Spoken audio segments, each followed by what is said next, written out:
Hey, does anybody remember that time Madonna wrote and sang the Bond theme song?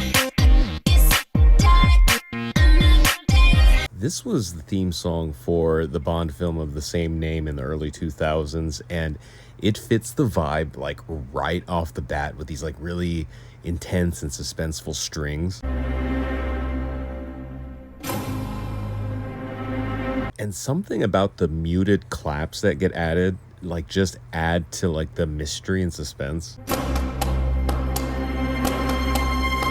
And when Madonna's vocals come in, they're obviously like hard auto-tuned. And this was like in the earliest days of auto-tune. But when most people were trying to like fool you with it and use it to fix things and make it seem like, realistic, this was a whole different approach. Like she was using it, or her producer was using it as an effect to sound kind of minimalist and futuristic. So like you can tell like everything is just like clicked right onto the perfect note, almost robotically. I'm gonna wake up, yes and no. And then the chorus comes in and it's still really auto-tuned, but it's also like super chopped and stuttery vocals to the point where like the beginnings and or end of words are like completely chopped off, but it gives us this really cool groove along with the track and everything.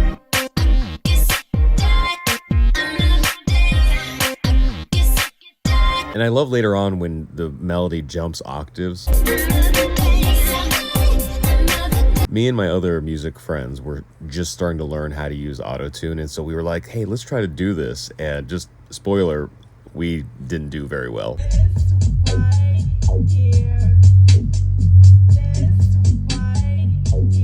This track also featured a lot of chopped up orchestra parts, which I always assumed was like sampled from the score of the movie, but no, Madonna freaking hired a conductor and like 60-piece orchestra to play the string parts on this song, and then had like a French DJ producer like chop up everything and make the whole song come together.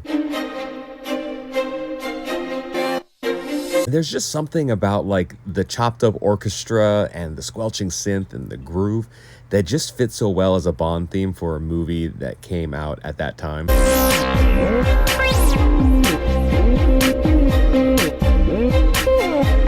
This experimental era of Madonna's career is actually my favorite, even though a lot of people didn't like the album that this ended up being on and the other songs. Like, I actually really enjoyed it. I like people getting like really weird with their music.